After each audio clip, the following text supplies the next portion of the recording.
There you go. Thank you. Okay, it is 6:01, so we're going to go ahead and get started here this evening.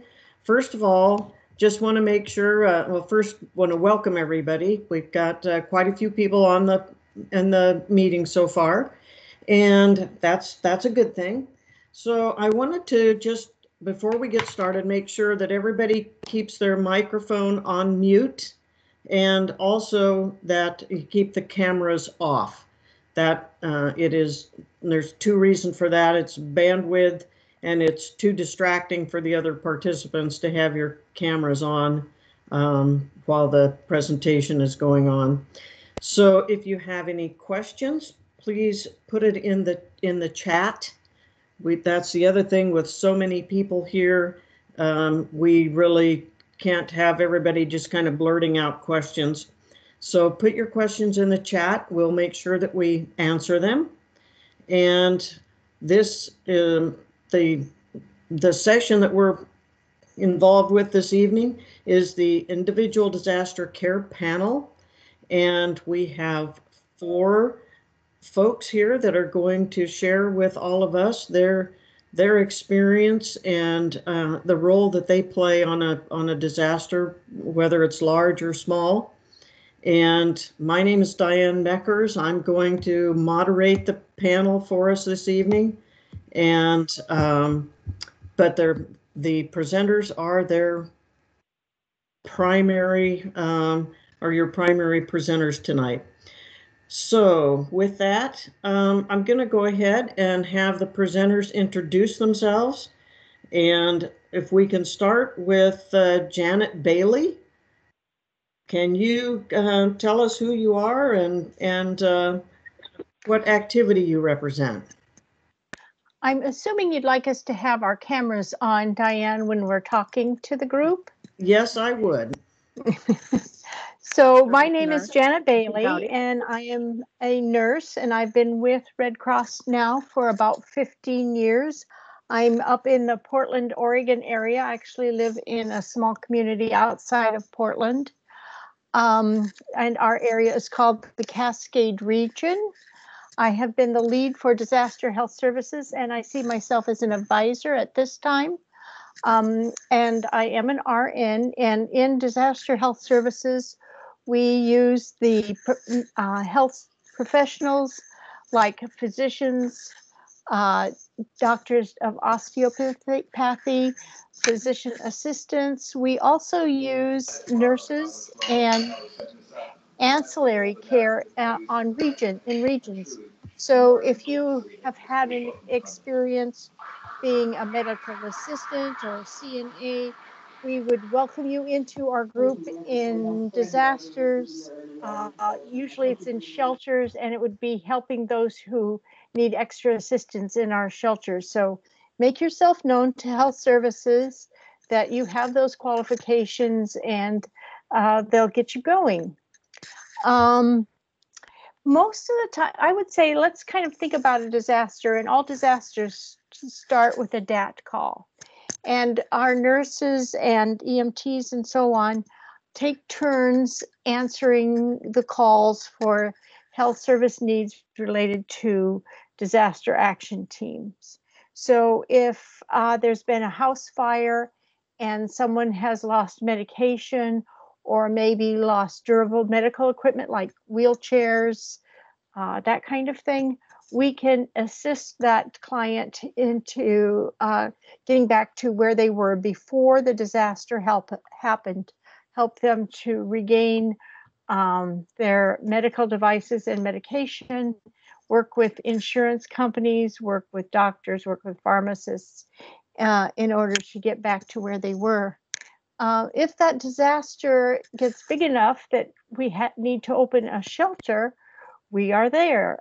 We assist the folks with the same kind of activities in replacing lost equipment, or in the case of an evacuation, perhaps they weren't able to bring their medication. Just assist them any way that we can to stay healthy. Certainly in this new COVID environment, our role has been turned up. The volume is up a lot. And so we're helping our volunteers stay healthy by teaching folks how to use all the PPE, the personal protection equipment, certainly being an advisor if questions come up, and promoting the safety and health of not only our clients, but also our volunteers. Often it happens that someone will get sick or maybe get injured, a volunteer, in a response, maybe on a big disaster recovery operation. And we work with those folks who've been injured. Sometimes we have to send these folks home, that their illness or injuries are enough that it's not good for them to stick around the disaster. And at this point, I would say that probably the things that we do is we work carefully with partners in our area. Certainly in this time of COVID, probably one of the very first calls I would make would be to a local public health department to say, we're here, we've opened up, and share that we are keeping an eye out for folks who might have the disease and protecting those who don't.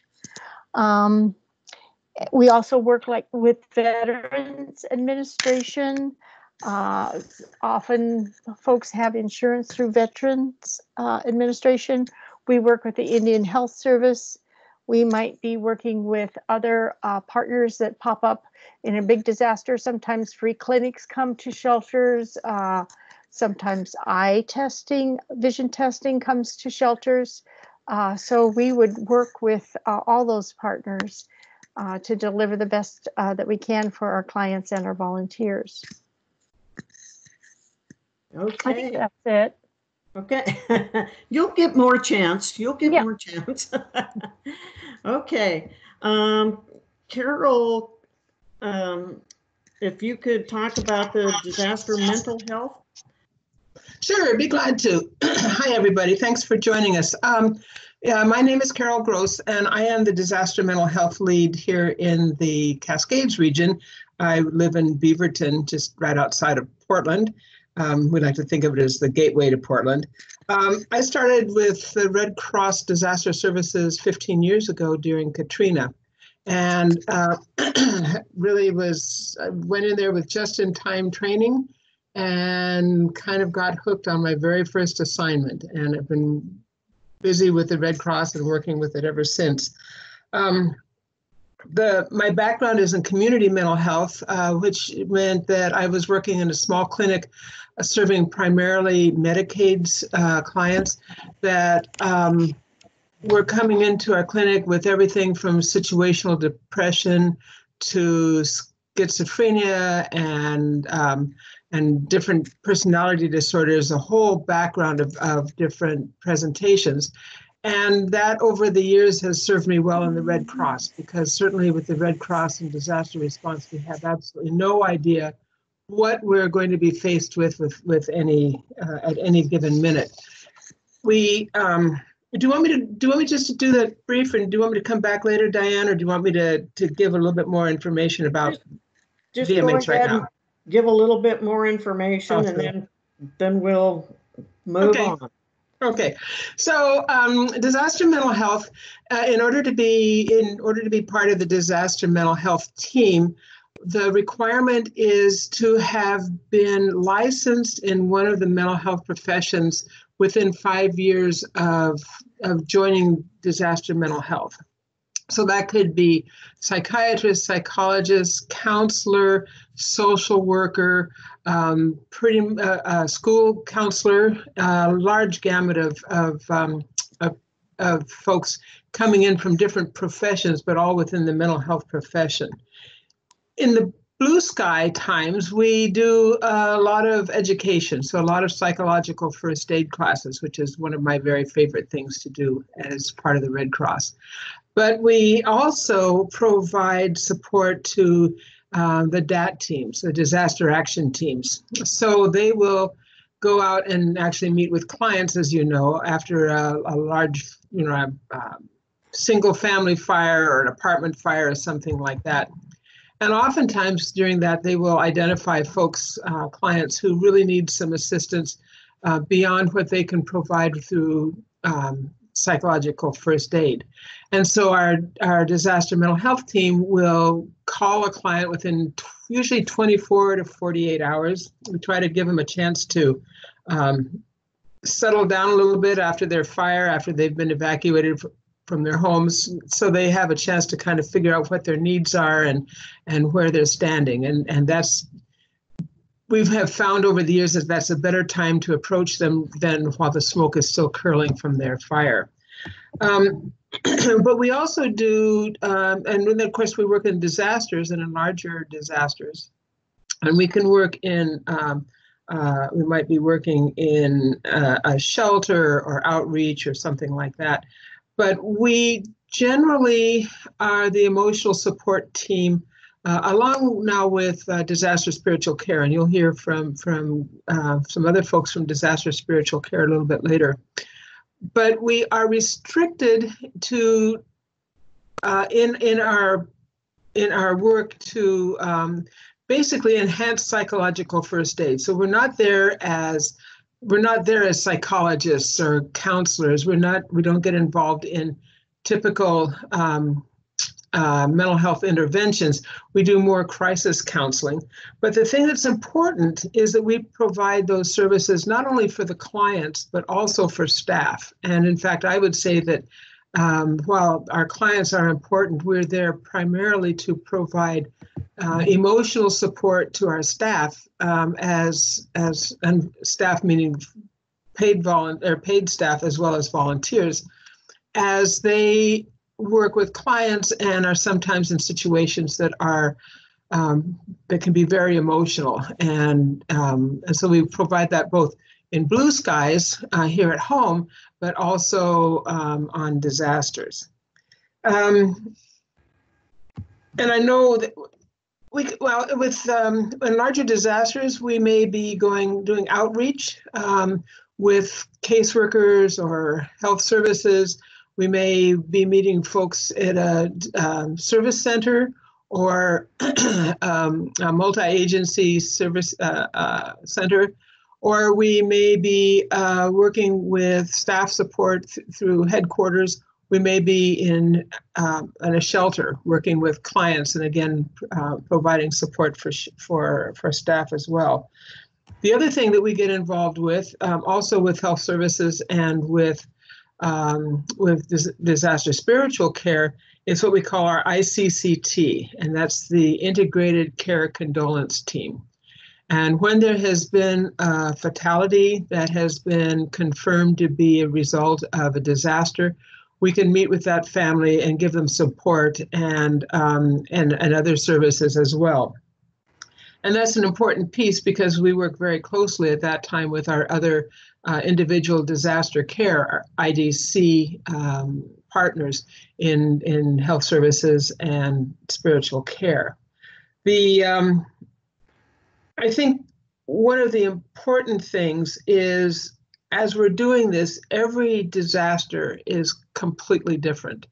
And one of the questions Diane's going to ask us later, and I won't take that time right now, is some of the more memorable interactions we've had. And when I think about that, I realize that whether it's a DAT response with the disaster action team going out and meeting with one family, or maybe just one person who's been evacuated from his home because of fire or flood or something like that, or whether it's something huge like Katrina or Harvey or Hannah or a mass shooting, it always gets down to the individual and how can we support the individual, because for any one of those people, that disaster could be the worst thing that's happened to them in ever. So that's kind of a rough outline real quickly. I think I'll turn it over and let somebody else speak for a little bit. Okay, thank you, Carol. So you mentioned the spiritual care group. So, Carol and Greg, if you would like to introduce yourselves, please, and share with us about spiritual care. Thank you very much. I always like to put a screen up because I don't like having my bedroom. I don't like having my bedroom on display because that's where I put all my paperwork. All right, I'm Carol Bainsberger, and Greg, you're here, I hope. Greg is on. He is on. All right. I have been with the Red Cross for over, I think I'm in my 13th year, and love it incredibly. Early in the AIDS epidemic, I prepared one of the first training programs because they didn't have any literature or anything. I was 27 years on the front line of the AIDS epidemic. So I created brochures and training for all of Jersey Central Power Light through the Red Cross. Right now, I am the lead for spiritual care in a wonderful new place. And I always called it LA Region Disaster Spiritual Care. And when I was putting up our teams meeting, I thought that isn't good enough. And so I made it DSC, City of Angels. And all of a sudden, we had a party place instead of just a place to meet. And we have a team of only 6, but they're powerful people, and they are all different faiths. We have a rabbi, we have a Buddhist man, we have 2 nuns. I mean, we're full of God all over the place. Anybody's God is welcome. With the Red Cross, one of our requirements, like mental health and spiritual care, they have to, or mental health and health services, excuse me, but that we have to all meet a criteria. And of course, the Red Cross is very strict with this, because what we don't want is people going out and proselytizing or bringing their faith to the people we serve, or to our volunteers, or to our staff. And so I never asked the question, what religion are you, or who is your God? I asked the question, where do you draw your strength from? And it's from that place, that's where I stand to be with our people. All right, Greg, do you want to introduce yourself, please? This man is awesome, by the way. I worked with him for years now.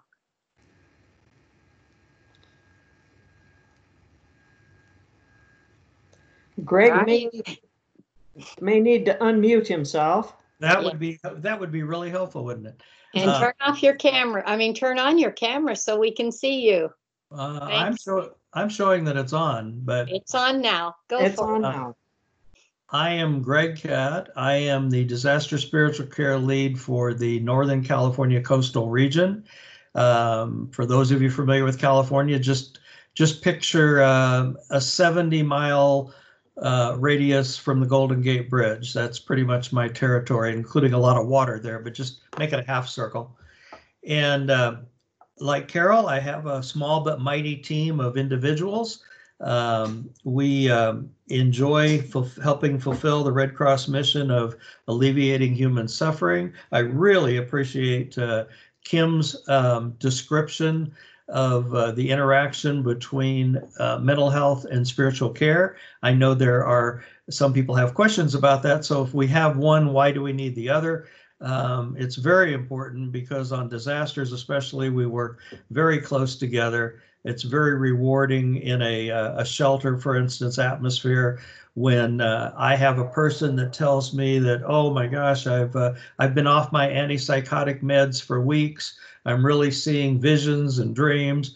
Well, the first thing I do is not tell them about God or tell them about, spiritual care. I say, where is the nearest mental health person? I run and find them. By the same token, I've been blessed with mental health people who find somebody that want a Bible or a ritual or prayer, and they say, hey, I know just the person for you, and they run and find me. So it's been a very good synergy on most disasters. So that's been a good thing. As it's been said during Blue Sky times, we're very much involved with DAT teams.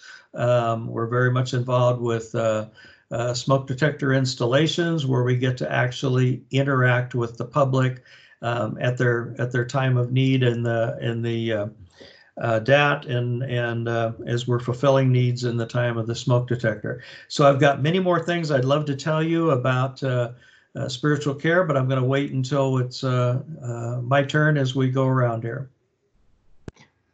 Great, thank you. So we're going to go zip back to Janet here for a second, and maybe give us an example of how you have provided services on a disaster response.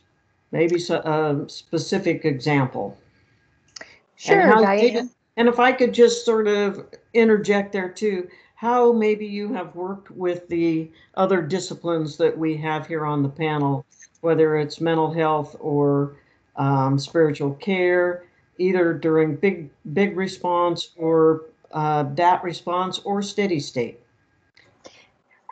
Sure. The other group that we work with that unfortunately isn't represented here this evening is disability integration. And that's a fairly new group to join in with Red Cross.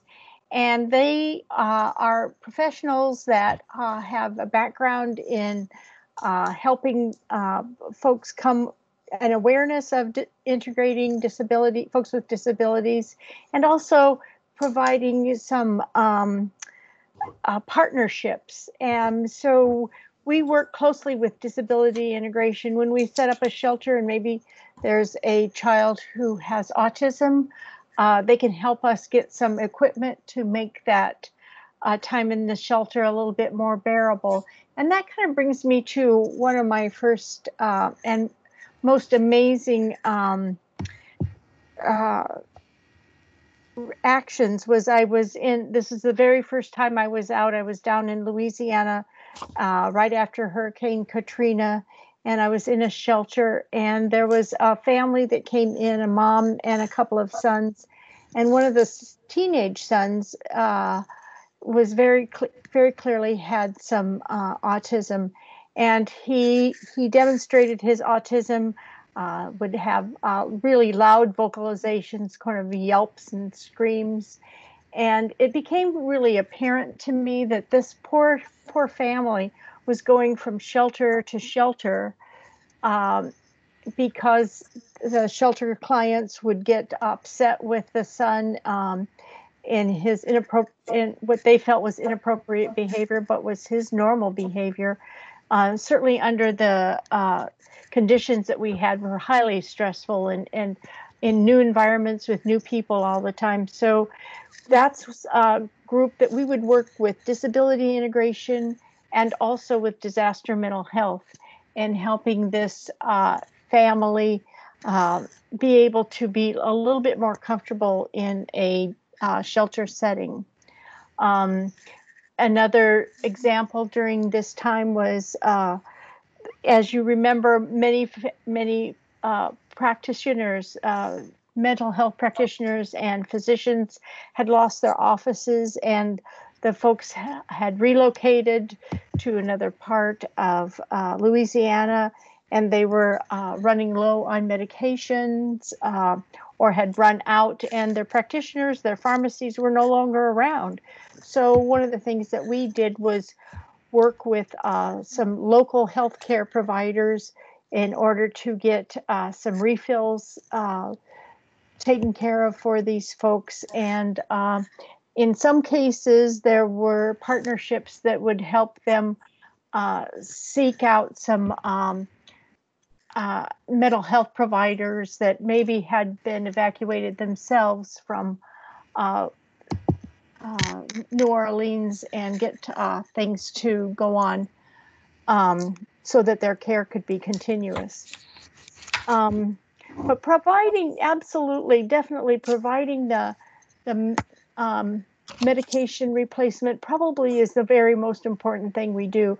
I've had many times people just could not believe that we were there to help them, to be able to get back to their medication, which if they weren't able to get it, would have definitely been a barrier to their recovery.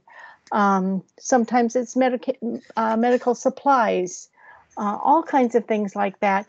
And oftentimes we can be a source of comfort and kind of bridge that gap between their health and their mental health as well. And we often work closely with disaster mental health. When they're not around, sometimes we can kind of fill in for a little bit, and vice versa. You know, if they hear something from a client that talks about their physical needs or something like that, they will come and get us, and we'll do what we can to help that client. But it's been a very rewarding career so far as a volunteer, and you know, it's all about helping out these folks absolutely on one of the worst days of their life. Okay, great. Thank you. Carol Gross, disaster mental health, same question. Give us some example maybe of what you've done on a DR, big or small.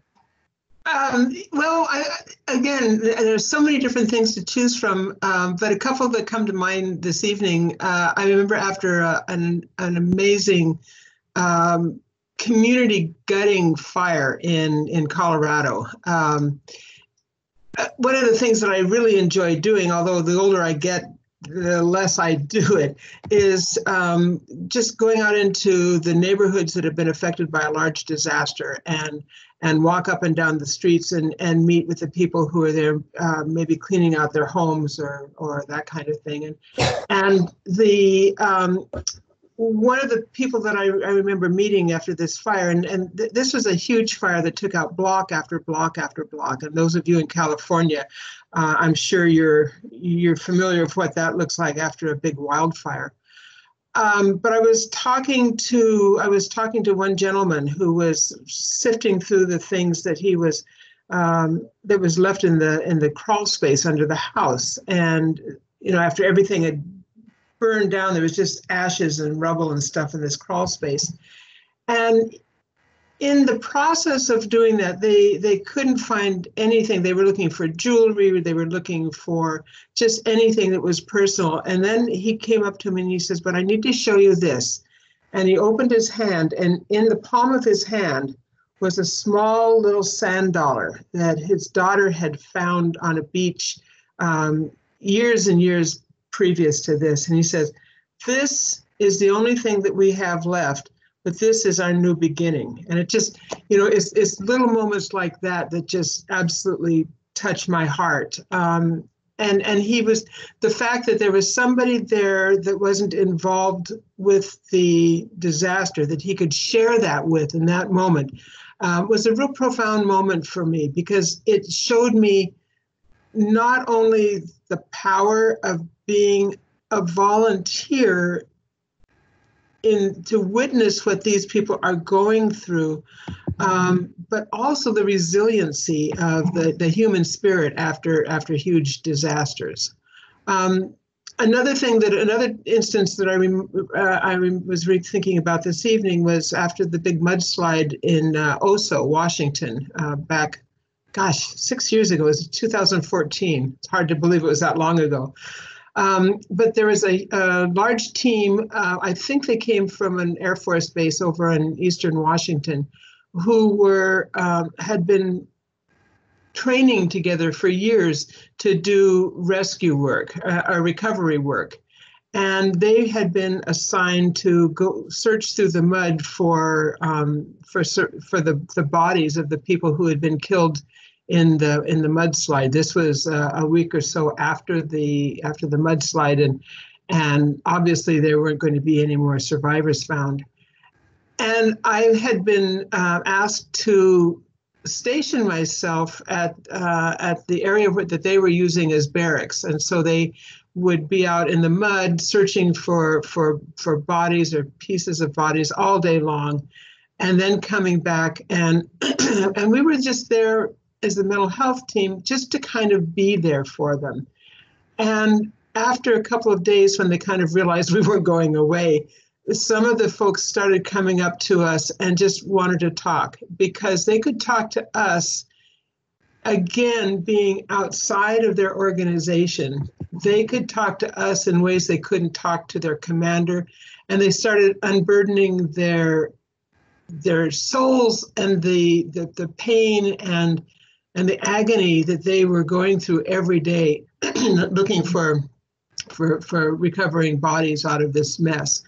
And again, the privilege that I felt being there, so that somebody could just talk to me. I wasn't going to be able to make anybody feel better, but to be there and just be an ear and a presence of comfort was very powerful for me personally.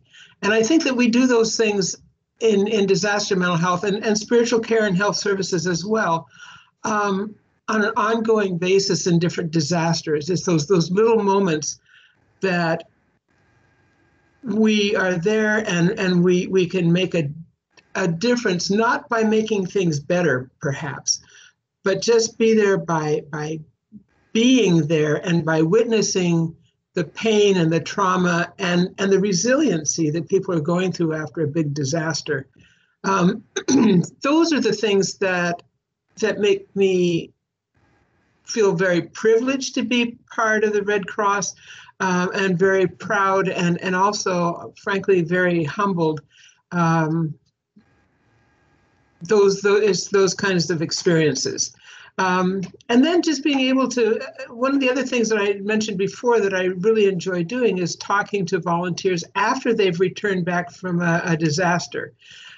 This is an opportunity, I think, to not only thank volunteers for what they have done, but also just to listen to their stories. Because as you know, those of you who have ever been out on a disaster, on a large disaster, it's really hard to come home and talk to your families or your friends about what you did.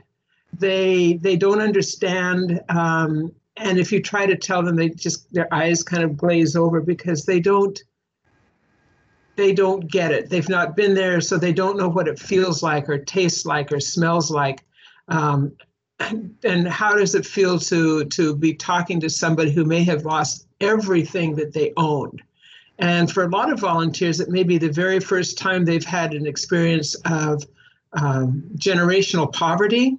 It may be the first time the volunteers have ever had the experience of speaking with somebody that's lost absolutely everything.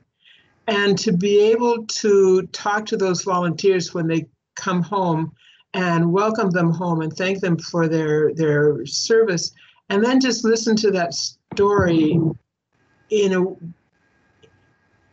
however they want to tell it and however they want to express what their experiences were, again, with the ear of somebody who's kind of experienced some of those and kind of has an idea of what they might have gone through, in a way that oftentimes friends and family can't.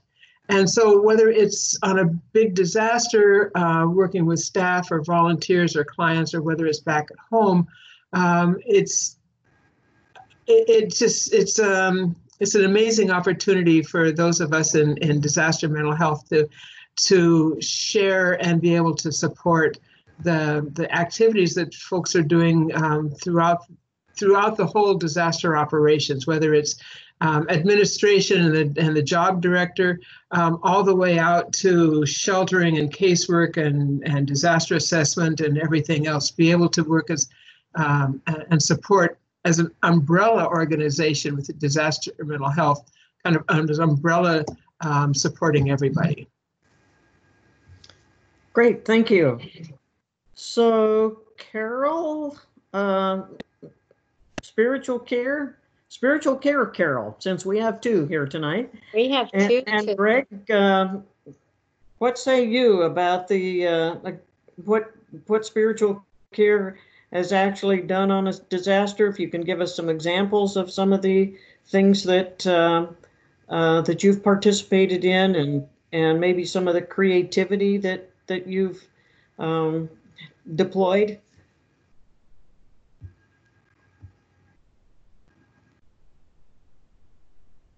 Put your mic on, Greg. You would think I could learn that after some period of time. The three things that I get asked the most are, who are you people? What is it you do? Where do you serve? And then, as you just asked, what are some of the key highlights of things that have happened? As far as who we are, most of us come from the ranks of either chaplains with hospice, hospitals, police, fire, military, or we come from ordained clergy of every denomination you can imagine. As far as what we do on a DR or even locally in Blue Sky, a lot of it is, as Kim said, there's a lot of it is psychological first aid. It's the ministry of presence. It's a ministry of listening, of helping people connect to what helped them get through previous challenges in their lives, that sort of thing. As far as where we serve, it can be anywhere on a DR. It can be in a shelter. It can be in a staff shelter. It can be a distribution point. It can be a family assistance center. And what happens there is we do something that I call, no, I didn't coin this phrase, somebody else did, but we loiter with intent. Meaning that when we're around a group of people, whether they're picking up supplies or whether they're waiting for, a determination from FEMA or what have you, or they're in a shelter, just sit down and talk to them. Hey, how are you doing? Or play with their kids, or talk to them about, something you see in their personal possessions. And it's amazing. People will open up, they'll talk. And as soon as you tell them, use that word spiritual care, or if they say, is that like a chaplain? Yes. Oh, well, I need to tell you about this and let me tell you about that. Or they'll say, well, I'm not really religious, but I'm spiritual, or I'm not religious at all, but, and then it goes on from there. It is so easy to talk to people and minister to people and be of comfort to people because they want it, they need it. Some of our best customers are actually shelter supervision. If I ever want to know who the shelter manager is, I just look for the line of people waiting at a door or at a cot or something, and I know right where the shelter manager is. And they need as much spiritual support as anybody, if not more. Same thing in staff shelters. But again, this loitering with intent is a fairly easy gig, and it pays a lot of rewards. I appreciate the story that Kim told about going through ashes and helping find things. I remember it's Colorado, at fires in Colorado. I remember being with a lady, and she was very distressed because her house had burned and she'd lost the urn with her husband's ashes. And so I gathered a few people and we went through quite a large number of square feet looking for this urn, and frankly we could not find it.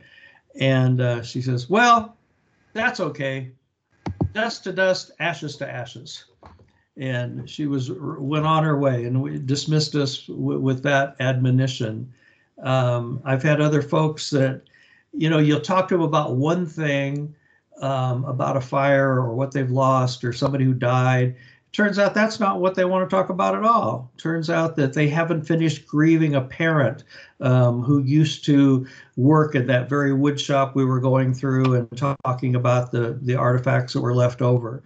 Or I remember talking for a long period of time with a woman who was talking about the loss of her home, and then she began weeping. And it didn't take long to figure out that it wasn't about those possessions and losing her home. It was the fact that she was years ago had been out of town when her daughter was raped. And that's what she wanted to talk about. So you absolutely never know what it is that you're going to get into. I'm amazed at the people. I was at a couple of years ago, we had the fires here in Sonoma County, and you may be aware we set up a huge medical facility. We moved people in from nursing homes, from hospitals, and I was going around loitering with intent, as I say, and talking to people, and this lady actually grabbed me by the shoulder, and she goes, are you a chaplain? And I said, well, yes, that's not a term we use at Red Cross, but yes, that's accurate. And she goes, oh, well, and she began to tell her story. And she'd been on staff with Billy Graham for years and wanted to tell me all about her experiences traveling the world with Billy Graham and that association. And it was clear she had nobody else to tell that story to or that was interested in hearing that story. So that was a huge blessing to me that I got to be with somebody that had had some experience that I would have never dreamed of. So the spiritual care business is fascinating. You absolutely don't know what you're going to get into from one moment to the next. And that's it for right now, anyway. Thank you, Greg. Carol? Right, thank you. I'm going to share a couple quick things with you, and then I'm going to end with a surprise. And no, I didn't bring the goat. Okay. I'm going to tell you a quick story. Pardon? Okay, because we do have a couple of questions in the chat box, so go ahead and then we'll address those. So how many minutes do I have? You have at least 5. Yeah, I got this. Okay. A little boy in a tornado in Alabama, and Grandma was watching him and his little sister. And Grandma threw everything down the cellar, the blankets, the pillows, and all the goodies. And she had them go in the kitchen and pack their favorite snacks and their crackers and drinks and everything they wanted. And she went downstairs with them and she said, "We're gonna have an adventure." And she sat under these blankets knowing this tornado was coming in her path and scared. I'm scared. I bet she was scared in words I can't even say. And she was reading a story and they had lanterns. And then all of a sudden the big noise came. And when the big noise came, the children were like panicked and she just snuggled them and the big noise went away. And this little boy's telling me this story. And I said, "Were you scared, Danny?" And he said, "Oh, no, ma'am. We was in our grandma's arms." That's what spiritual care is to many of these families. They just need to know that someone is there to listen, to read them a story, to hold them when they're afraid. I had an experience when I went on an ICCT team in Alabama during the 2011 tornadoes. And we went to see a woman who was in a coma. She and her son had been ripped by this wind and thrown into the woods from their home. And they were both in a coma. And I was there with the family and everybody was talking and we were just talking with them. And I went over and I put my head on the pillow and I knew she was Christian. So I whispered a message to her. And then we left. And the next day we came back and glory be, there she was. She was out of the coma and we were so excited. And we talked and the family asked me to do a blessing and I did that. And when we went to leave, I hear this, "Wait." And she pointed right at me and she said, "You forgot to sing me my blessing." And this is what I sang to her. "Peace, child, I am here with you. Peace, child, you're not alone. Peace, child, I'm here beside you. I'm here to guide you. I am your home. Peace, child."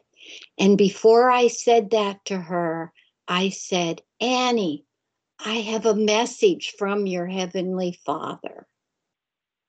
And she remembered that through the coma. Wow. So that's what we do. That's the kind of thing we do. And now I want to just tell you a little wee bit about what it is to serve on the Virtual Family Assistance Center, which is the national program set up to meet the needs of the people who have lost someone or who are dealing with families in the coronavirus. Compassion in the time of coronavirus. And the Red Cross is here. For the mom who called out for assistance with her fearful little 9-year-old, we were able to comfort them in the fear, and the Red Cross is here. For the wife who cried out to us when she found out her husband would never be coming home, and the Red Cross is here.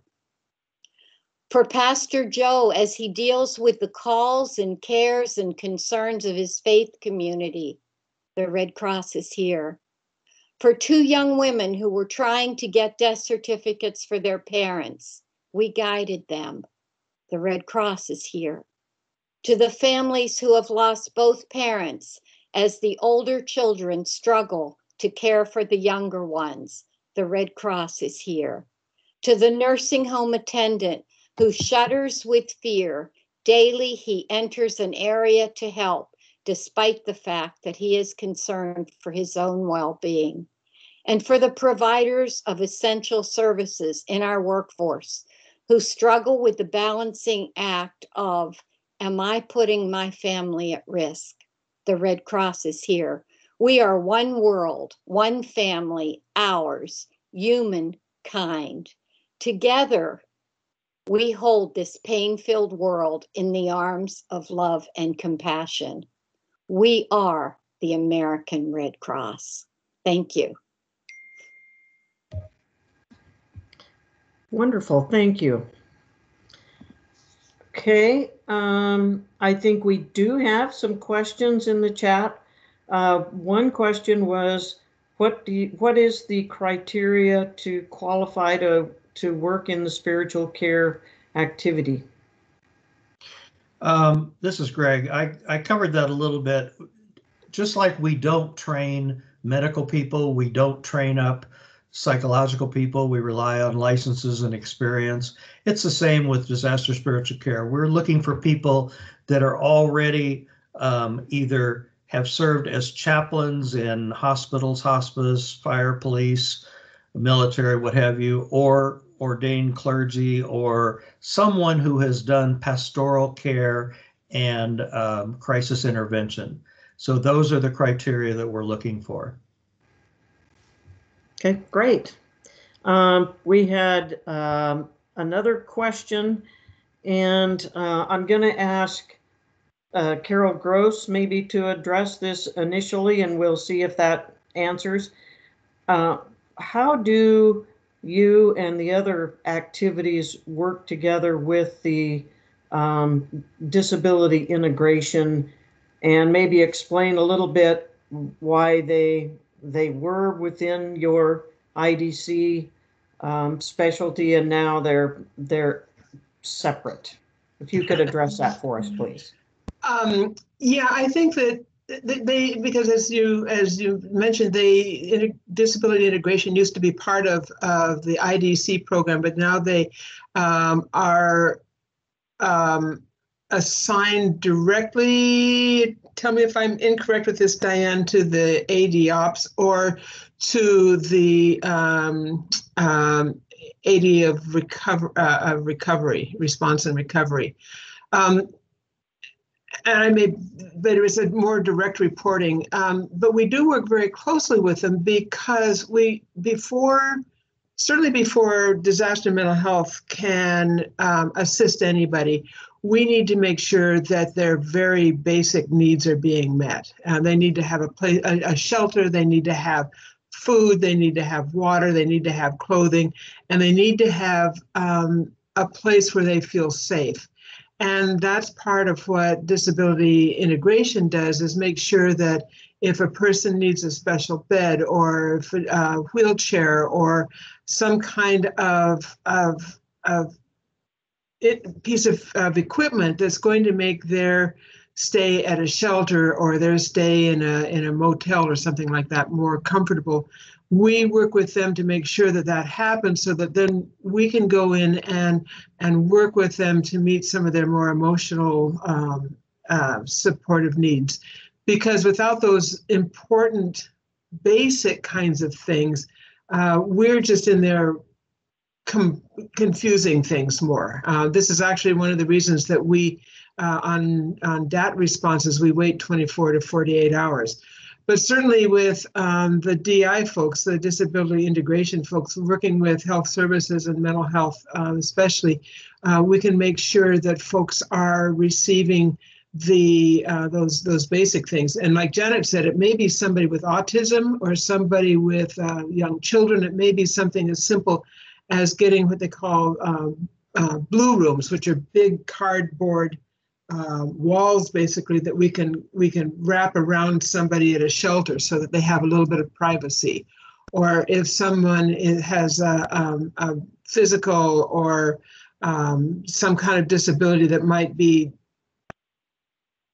might have people staring at them or something like that, we can work with DI to find a place where they have a little bit of privacy so people aren't staring at them or jeering at them or making their lives more difficult. So we're working with them a lot just to make sure that, again, the people's very basic needs are being met. I hope that answers the question. Okay, and just for clarity, the disability integration does report directly to the AD of operations. Yeah, good. That Thanks, way, they're not in the mass care group. They're directly under operations, so they have a broader scope of activity, influence, participation, whatever it might be. So it's a more direct reporting structure at this point. Right. Thank you. So Janet, or Carol or Greg, do you have any thoughts about how you operate together with disability integration? And any of you can just pipe up if you, Janet, Carol, or Greg. I would say that we are always thrilled to have disability integration on an operation, because there are always things that come up that people are having difficulty in a shelter fitting in, or there are special needs that have come up, and they have all kinds of partnerships that can help the person get back to as close to normal as they were before the event. So we rely on those folks a lot, and they brought more of an awareness. They've done a lot of education for us within as volunteers, as well as folks in the shelters. So it's always a good thing. Okay, right on. Thank you. I think one of the things that we experienced recently is with the earthquake. Many of the children who had problems, they needed weighted blankets. And a year ago, I had never heard of a weighted blanket, but I have one myself. And we were able to put the word out and get weighted blankets for these children that needed that to feel safe. And that all happened because of disability integration. I would have never given that a thought. So yeah, but I wouldn't go out either without an ICC team. I find that is the most safe place to be, because we walk in as a group and we are there to meet whatever needs that family has. And in that's the blessing that we bring to all of them. So thank you. Thank you. You guys are super.